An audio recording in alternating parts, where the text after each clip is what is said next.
The tension between Ukraine and Russia have been going on for a while. Actually not a while, but since the breakup of the Soviet Union. So there is a lot of history to it. What is the nuclear angle? When the Soviet Union broke up in the early 90s, Ukraine, a former Soviet republic, had the third largest atomic arsenal in the world.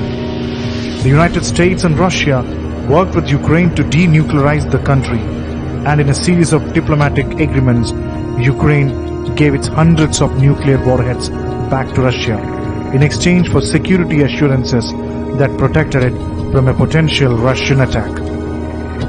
Did Russia break the promise? The assurances given by Russia were put to the test in 2014 when Russia invaded Ukraine. Russia annexed the Crimean Peninsula and backed a rebellion led by pro-Russia separatists in the eastern Donbas region. The conflict in eastern Ukraine killed more than 14,000 people. Russia's assault grew out of mass protest in Ukraine that toppled the country's pro-Russian president, Viktor Yanukovych, partially over his abandonment of a trade agreement with the European Union. The whole problem revolves around NATO. What is it?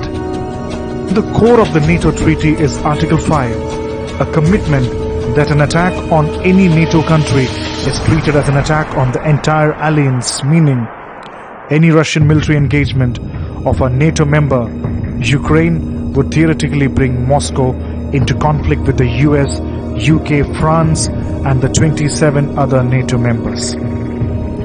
Will Ukraine join NATO? That is the big question.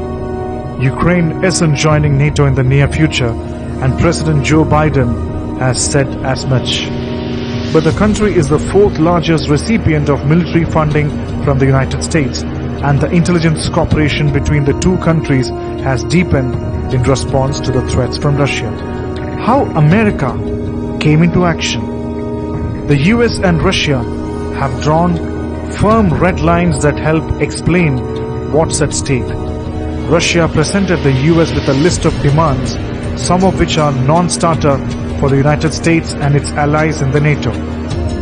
Putin demanded that NATO stop its eastward expansion and deny membership to Ukraine, and that NATO roll back troop deployment in countries that had joined after 1997, which would turn back the clock decades on Europe's security. Some preeminent American foreign policy thinkers argued that at the end of the Cold War, the NATO never should have moved close to Russia's border in the first place. But NATO's open door policy says sovereign countries can choose their own security alliances.